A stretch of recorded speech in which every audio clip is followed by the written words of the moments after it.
अस्सलाम वालेकुम dear student, myself Mohammad Faisal. Welcome to chemistry with M Faisal channel. बच्चे, previous lecture के अंदर हम लोग इंथॉल्पी डिस्कस कर रहे थे। आज के लेक्चर में हम लोग डिस्कस करेंगे कुछ इसकी रेलेवेंट डेफिनेशन, जिसमें हम लोग enthalpy of reaction, enthalpy of formation, enthalpy of combustion, ये सारी डेफिनेशन हम लोग आज के लेक्चर में क्या करेंगे, डिस्कस करेंगे। इन सारी डेफिनेशन को डिस्कस करने से पहले मैं आपके साथ एक बात जो इसमें हम कॉमन डिस्कस करेंगे वही होगी, जब भी इंथॉल्पी में हम चेंज की बात करेंगे उस वक्त हम लोग बात करेंगे स्टैंडर्ड की, क्योंकि एक वर्ड आएगा स्टैंडर्ड। जब भी हम स्टैंडर्ड की बात कर रहे होते हैं तो उस वक्त हम लोग कोई स्टैंडर्ड कंडीशन ले रहे होते हैं। जब भी कोई हम रिएक्शंस की बात करेंगे तो इसका मतलब ये होगा कि कुछ हमारे पास रिएक्टेंट्स हैं जो कि प्रोडक्ट में जा रहे होंगे। जब एक specific number of moles of reactant जो हमारे पास होते हैं वो कंप्लीटली कन्वर्ट हो जाती हैं एक specific number of moles of product में, और उस वक्त हम लोग एक टेम्परेचर भी एक स्पेसिफिक रखते हैं और प्रेशर भी एक स्पेसिफिक रखते हैं, एक स्टैंडर्ड रखते हैं। उस वक्त हम उसके साथ वर्ड यूज करते हैं स्टैंडर्ड का। जिस तरह का अगर हम बात करेंगे स्टैंडर्ड इंथॉल्पी ऑफ रिएक्शन की, तो उसमें हम बात ये करेंगे कि जब हमारे पास certain number of moles of reactant जो हैं वो हमारे पास कंप्लीटली कन्वर्ट हो जाते हैं प्रोडक्ट में अंदर एट स्टैंडर्ड कंडीशन के ऊपर, उस वक्त हम उसको नेम देते हैं इंथॉल्पी ऑफ रिएक्शन का। तो कुछ इस तरह की हमारे पास इसकी डेफिनेशन भी है कि हम लोग कहते हैं the enthalpy change which occur when certain number of moles of reactant, the enthalpy change when certain number of moles of reactant react completely and form the product under standard condition। अब ये standard condition क्या है कि हमारे पास temperature जो है वो enthalpy के केस में जो टेम्परेचर है वो हमारे पास 25 सेल्सियस होना चाहिए, और जो हमारे पास प्रेशर है वो हमारे पास 1 atm होना चाहिए। उस वक्त हमारे पास जो उसमें रिएक्शन होगा या चेंज आएगा इंथॉल्पी में, उसको हम बोलेंगे enthalpy change of reaction. For example हमारे पास है हाइड्रोजन जो कि रिएक्ट करता है ऑक्सीजन के साथ, और हमारे पास फॉर्म क्या होता है जी, वाटर। क्या होता है जी, वाटर। अगर हम बैलेंसिंग की बात करें तो हमारे पास यहाँ पर ऑक्सीजन 2 है, यहाँ पर 1 है, तो हम यहाँ पर इसके साथ 1/2 यानी हाफ मोल लगा लेते हैं। अगर हम इसकी स्टेट की बात करें तो ये हमारे पर हाइड्रोजन हमारे पास गैसेस फॉर्म में होती है, ऑक्सीजन हमारे पास गैसेस फॉर्म में होती है, लेकिन जो वाटर होता है वो हमारे पास किस फॉर्म में होता है, लिक्विड फॉर्म में होता है। और अगर हम इसमें देखेंगे इसमें क्या इंथॉल्पी चेंज आया है रिएक्शन की बात करें तो इसमें जो हमारे पास स्टैंडर्ड इंथॉल्पी ऑफ रिएक्शन के अंदर जो हमारे पास इस वैल्यू आएगी वो आएगी -285.8 किलो जॉल पर मोल। इट मीन कि ये हमारे पास एक एक्सोथर्मिक रिएक्शन है। तो होप सो कि आपको ये डेफिनेशन और इसकी रेलेवेंट जो हमारे पास एग्जांपल है वो आपको समझ आ रही होगी। हमारे पास दो तरह के रिएक्शन होते हैं, एक एक्सोथर्मिक और एक एंडोथर्मिक। याद रखिएगा, जब भी रिएक्टेंट की एनर्जी या रिएक्टेंट की हीट हमारे पास इंथॉल्पी या रिएक्टेंट की एनर्जी ज्यादा होती है और प्रोडक्ट की कम होती है, तो जब रिएक्टेंट प्रोडक्ट में आता है तो अपनी हीट को क्या करेगा, इवॉल्व करेगा। और जब हमारे पास रिएक्टेंट की एनर्जी कम हो, प्रोडक्ट की एनर्जी ज्यादा हो, तो रिएक्टेंट ने जब प्रोडक्ट में आना है तो वो हीट को क्या करेगा, अब्सॉर्ब करेगा। तो जब रिएक्टेंट की एनर्जी ज्यादा है तो एक्सोथर्मिक रिएक्शन होगा, और जब रिएक्टेंट की एनर्जी कम है तो हमारे पास क्या होगा, एंडोथर्मिक रिएक्शन होगा। वो हीट लेके क्या जाएगा, प्रोडक्ट में जाएगा। इसके बाद अगर हम बात करें तो इसमें हमारे पास नेक्स्ट डेफिनेशन आती है इंथॉल्पी ऑफ फॉर्मेशन की। तो डेफिनेशन है हमारे पास the amount of heat evolve or absorb. Mean ये कि हमारे पास इंथॉल्पी ऑफ फॉर्मेशन जो है वो एक्सोथर्मिक भी हो सकता है और एंडोथर्मिक भी हो सकता है। The amount of heat evolve or absorb when 1 mole of compound is formed from its element at standard condition। यानी कि हमारे पास टेम्परेचर 25 सेल्सियस होगा और प्रेशर हमारे पास 1 atm होगा। उस वक्त जो हमारे पास कोई भी कंपाउंड बनेगा उस वक्त जो चेंज आएगा उसको हम बोलते हैं इंथॉल्पी ऑफ फॉर्मेशन। अगर हम एग्जांपल की बात करें तो एग्जांपल में हमारे पास जब हम बात करते हैं मैग्नीशियम की, जो कि हमारे पास एक सॉलिड फॉर्म में होता है, उसका हम जब रिएक्शन करवाते हैं ऑक्सीजन के साथ तो हमारे पास बनता है मैग्नीशियम ऑक्साइड। एक सॉलिड फॉर्म में होता है, और जो ऑक्सीजन है वो हमारे पास गैसियस फॉर्म में है। यहाँ पर 1 है तो यहाँ पर हम 1/2 लगा देते हैं इसको बैलेंस करने के लिए, और मैग्नीशियम हमारे पास क्या होता है, सॉलिड फॉर्म में होता है। इस दौरान जो हमारे पास यहाँ सर हीट हमारे पास इवॉल्व होती है, इन इंथॉल्पी ऑफ फॉर्मेशन की जो वैल्यू होती है वो होती है जी -692 किलो जॉल पर मोल होती है। इट मीन कि यहाँ पर हीट क्या हो रही है, इवॉल्व हो रही है। तो हम कहेंगे the amount of heat evolve when 1 mole of compound is formed from their elements at standard condition, उसको हम नेम देते हैं enthalpy of formation का। ऑप्शन का आपको डेफिनेशन अंडरस्टैंड होगी। इसी तरह एक और एग्जांपल हम इसकी डिस्कस कर लेते हैं कि जब हम बात करते हैं कार्बन की, तो कार्बन हमारे पास होता है सॉलिड फॉर्म में, वो रिएक्ट करता है ऑक्सीजन के साथ, और हमारे पास क्या ऑक्सीजन एक हमारे पास होती है गैसियस फॉर्म में, और वो हमारे पास बनाती है कार्बन डाइऑक्साइड, जो कि हमारे पास एक गैसियस फॉर्म में होती है, जो कि गैस की फॉर्मेशन में होती है। इस दौरान जो हमारे पास हीट में चेंजिंग आती है, जो हमारे पास हीट इवॉल्व होती है, ये भी एक एक्सोथर्मिक रिएक्शन है, वो हमारे पास नेगेटिव 393.7 किलो जॉल पर मोल हीट क्या होती है, इवॉल्व होती है। तो हम कहते हैं the amount of heat evolve when 1 mole of compound is formed from their element at standard condition is called enthalpy of formation. होप्स सो कि ये दोनों डेफिनेशन आपको अंडरस्टैंड भी होगी और याद भी होगी।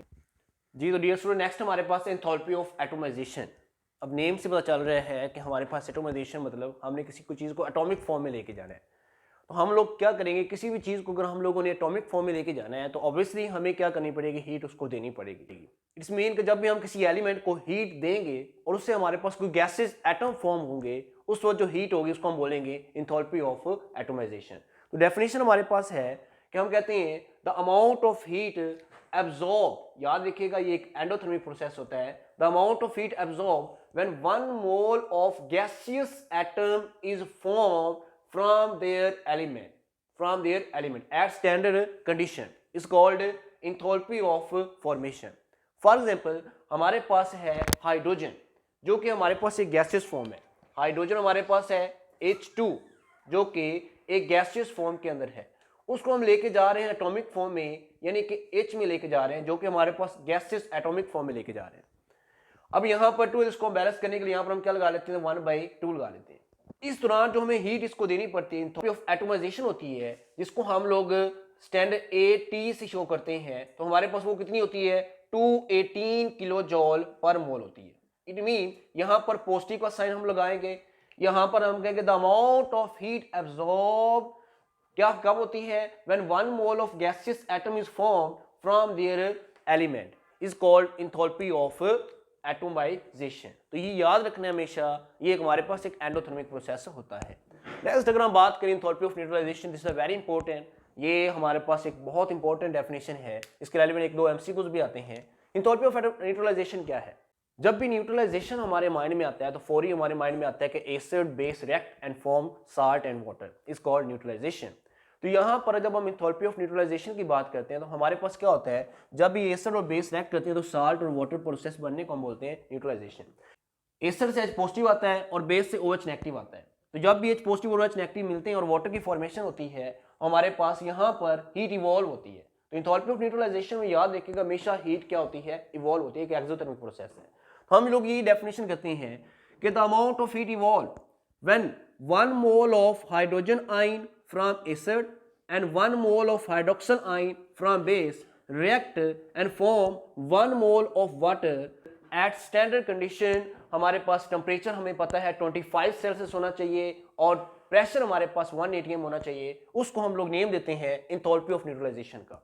याद रखनी है आपने एक बात कि जब भी कोई भी स्ट्रॉन्ग एसिड किसी स्ट्रॉन्ग बेस के साथ एक्ट करेगा तो हमेशा ऑलवेज जो यहाँ पर हीट इवॉल्व होगी एंथैल्पी ऑफ न्यूट्रलाइजेशन, जिसको हम लोग N के साथ शो करते हैं, वो हमारे पास होगी -57.4 किलो जॉल पर मोल। इतनी हमारे पास क्या होती है, हीट इवॉल्व। इट मीन जब भी कोई स्ट्रॉन्ग एसिड स्ट्रॉन्ग बेस से मिलेगा तो हमारे पास इतनी हीट उसमें से क्या होगी, इवॉल्व होगी। अगर हम बात करें सल्फ्यूरिक एसिड की, H2SO4 की, तो यहाँ पर हमारे पास 2H पॉजिटिव यहाँ पर होते हैं, और जब वो 2H पॉजिटिव अगर किसी 2OH नेगेटिव से मिलेंगे तो हमारे पास 2 मोल्स ऑफ वाटर बनेंगे। उस वक्त ये हीट क्या हो जाएगी, डबल हो जाएगी। और जब भी कोई हमारे पास वीक एसिड किसी वीक बेस के साथ रिएक्ट करेगा उस वक्त एक एक्सोथर्मिक रिएक्शन तो होगा, लेकिन हीट नेगेटिव 57.4 नहीं होगी, बल्कि इससे क्या होगी, कम होगी। जब भी कोई स्ट्रॉन्ग एसिड किसी वीक बेस के साथ या कोई स्ट्रॉन्ग बेस किसी वीक एसिड के साथ रिएक्ट करेगी तब भी हीट तो इवॉल्व होगी, लेकिन वो -57 यानी कि 57.4 से क्या होगी, कम होगी। तो आप बच्चों ने ये बातें क्या रखनी है, याद रखनी है। तो एंथैल्पी ऑफ न्यूट्रलाइजेशन और एंथैल्पी ऑफ एटोमाइजेशन के बाद हम नेक्स्ट डिस्कस करते हैं। जी तो डियर स्टूडेंट, नेक्स्ट हमारे पास है एंथैल्पी ऑफ कंबस्शन। तो जब भी हम किसी सब्सटेंस को 1 मोल ऑफ सब्सटेंस को बर्न करेंगे इन एक्सेस ऑफ ऑक्सीजन में, उस वक्त जो हीट इवॉल्व होती है उसको हम नेम देते हैं एंथैल्पी ऑफ कंबस्शन का। तो डेफिनेशन भी इसी तरह ही है, हम कहते हैं the amount of heat evolve when 1 mole of a substance is completely burned in excess of oxygen under standard condition, उसको हम नेम किसका देते हैं, इंथैल्पी ऑफ कंबस्शन का। अगर आप देखें हमने ये वर्ड जो है हर डेफिनेशन में यूज किया है, अंडर स्टैंडर्ड कंडीशन। तो आपको स्टैंडर्ड कंडीशन का पता होना चाहिए। टेम्परेचर कितना होता था 25 सेल्सियस और प्रेशर होता था 1 atm। अच्छा, इसको हम बोलते हैं एंथैल्पी। अगर हम एथेनॉल की बात करते हैं, एथेनॉल की हीट ऑफ कंबस्शन की बात करते हैं, तो जब हम लोग एथेनॉल जिसका फार्मूला होता है C2H5OH, इसकी जब हम बर्निंग करते हैं एक्सेस ऑक्सीजन में, तो हमारे पास क्या बनता है, कार्बन डाइऑक्साइड, और साथ में हमारे पास क्या बनता है जी, वाटर बनता है। अगर हम इसमें इसकी इंथैल्पी ऑफ कंबस्शन की बात करें, यानी कि हमारे पास स्टैंडर्ड इंथैल्पी ऑफ कंबस्शन की बात करें, जिसको हम C के साथ क्या करते हैं, शो करते हैं, तो वो हमारे पास होती है -1368 किलो जॉल पर मोल। ये नेगेटिव का साइन शो करवा रहा है कि यहाँ पर हीट इसकी क्या होती है, इवॉल्व होती है। The amount of heat evolve when 1 mole of a substance is completely burn in excess of oxygen is called enthalpy of combustion. इसी तरह नेक्स्ट हमारे पास है इंथैल्पी ऑफ सॉल्यूशन। अगर हम इंथैल्पी ऑफ सॉल्यूशन की बात करें, तो सॉल्यूशन कब बनता है, जब किसी भी हम लोग सॉल्वेंट के अंदर सॉल्यूट को मिक्स करते हैं, तो उस वक्त हमारे पास क्या बनता है, सॉल्यूशन बनता है। तो अब जब हम लोग किसी सॉल्यूट के अंदर इतना सॉल्वेंट डाल देंगे, तो वो हमारे पास एक इनफिनाइट डिल्यूट सॉल्यूशन बन जाएगा। इनफिनाइट डिल्यूट सॉल्यूशन का मतलब ये है कि हमारे पास उस सॉल्यूट का टेस्ट क्या हो जाएगा, बिल्कुल खत्म हो जाएगा। उस वक्त हम लोग बोलेंगे वो हमारे पास एक इनफिनाइट डिल्यूट सॉल्यूशन बन गया। जैसे हमारे पास आप एक गिलास पानी लेते हैं, उस एक गिलास पानी में आप लोग 2 चम्मच चीनी डाल देते हैं, वो पानी आपका सॉल्वेंट है, और वो 2 चम्मच जो आपने चीनी के डाले हैं वो आपके क्या हैं, सॉल्यूट हैं। मिक्स करते हैं तो उसका हमारे पास सॉल्यूट का जाएगा। आप उस एक गिलास को एक जग में डालें और उसके अंदर पानी डालते जाएं तब तक उसमें पानी डालते जाएं जब तक उसमें से चीनी का जो जायका है, जो सॉल्यूट का जायका है, वो खत्म नहीं हो जाता। इट मीन कि आप लोगों ने उसको इनफिनाइट डिल्यूट सॉल्यूशन बना दिया है कि जितना उसका डिल्यूट हो सकता था, उसका सॉल्यूट की बिल्कुल आइडेंटिटी क्या हो गई है, वहां पर लॉस्ट हो गई है। उसको हम बोलते हैं हमारे पास इनफिनाइट डिल्यूट सॉल्यूशन। तो हम यहाँ पर भी डेफिनेशन कहते हैं कि the amount of heat absorb और इवॉल्व, कुछ ऐसे हमारे पास होते हैं, जैसे अगर आप लोग अमोनियम क्लोराइड की बात करें, अमोनियम क्लोराइड को जब 1 मोल को आप लोग पानी के अंदर डिसॉल्व करवाते हैं, उस वक्त आपके पास 16.2 किलो जॉल पर मोल हीट क्या होती है, एब्जॉर्ब होती है। सेम एज अगर आप सोडियम कार्बोनेट लें Na2CO3, उसको आप लोग डिसॉल्व करवाएं and make infinite dilute solution, उस वक्त हमारे पास 25 किलो जॉल पर मोल क्या होती है, हीट हमारे पास क्या होती है, उसमें से इवॉल्व होती है। तो हम कहते हैं the amount of heat evolve और absorb when 1 mole of a substance, जो हमारे पास 1 mole of solute is dissolved in that solvent to make an infinite dilute solution is called enthalpy of solution। ये डेफिनेशन भी आप कर सकते हैं, या आप लोग इसकी डेफिनेशन यूं भी कर सकते हैं, the amount of heat absorbed or evolved when 1 mole of a substance या solute is dissolved in solvent that further dilution result is no detectable heat change is called as standard enthalpy of solution। Further dilution result in no detectable heat का mean क्या है कि जब आप उसमें solute डाला था, तो उस वक्त हीट कुछ ऑब्जॉर्ब या इवॉल्व हुई थी। सपोज करें आपके पास आपने सोडियम कार्बोनेट को डाला, तो उसमें से हीट इवॉल्व हुई थी। आप उसमें तब तक उसमें वाटर और डालते जाएंगे जब तक उसमें से फर्दर हीट इवॉल्व होना क्या हो जाती है, रुक नहीं जाती। इसका मतलब ये हुआ कि वो सारे के सारे सॉल्यूट हमारे पास क्या हो गए हैं, वो हमारे पास उसके अंदर डिसॉल्व हो गए हैं। कोई हमारे पास सॉल्यूट ऐसा नहीं बचा जो कि उसके अंदर डिसॉल्व नहीं हुआ। तो आज के लेक्चर के अंदर हम लोगों ने इंथैल्पी ऑफ रिएक्शन डिस्कस किया, स्टैंडर्ड इंथैल्पी ऑफ रिएक्शन, फिर उसके बाद हमने standard enthalpy of formation discuss किया, उसके बाद हमने standard enthalpy of atomization discuss किया, उसके बाद हम लोगों ने standard enthalpy of neutralization discuss किया, इसके बाद हम लोगों ने standard enthalpy of combustion discuss किया, और लास्ट में हम लोगों ने स्टैंडर्ड इंथैल्पी ऑफ हम लोगों ने सॉल्यूशन डिस्कस किया। इन सारों में अगर हम देखें तो इंथैल्पी ऑफ रिएक्शन जो था वो बहुत एक्सोथर्मिक भी था और हमारे पास एंडोथर्मिक भी था। इंथैल्पी ऑफ जो फॉर्मेशन है वो भी हमारे पास एक्सोथर्मिक और हमारे पास क्या है, एंडोथर्मिक है। लेकिन अगर हम इंथैल्पी ऑफ एटोमाइजेशन को देखें, जिसमें हम लोगों ने एटॉमिक फॉर्म में लेके जाना होता था, तो किसी एलिमेंट को, तो उसमें तो वो सिर्फ और सिर्फ क्या होता है, एंडोथर्मिक होता है। इंथैल्पी ऑफ न्यूट्रलाइजेशन को देखें वो हमेशा और क्या होता है, एक्सोथर्मिक होता है। और अगर हम इंथैल्पी ऑफ कंबस्टन को देखें वो भी हमेशा एक्सोथर्मिक होता है। और इंथैल्पी ऑफ सॉल्यूशन को देखें तो वो भी एंडोथर्मिक और एक्सोथर्मिक होता है। तो होप सो कि ये सारी चीजें आपको अच्छी तरीके से अंडरस्टैंड हो गई होंगी। लेक्चर के रिलेटेड कोई भी क्वेश्चन हो तो आप नीचे कमेंट सेक्शन में मुझसे पूछ सकते हैं। आप लोग डिस्क्रिप्शन में मेरा कॉन्टैक्ट नंबर है, आप वहां पर मुझे उससे कॉन्टैक्ट कर सकते हैं, मैं आपको वहां पर भी आंसर कर दूंगा। अपना बहुत सारा ख्याल रखिएगा जी। अल्लाह हाफिज।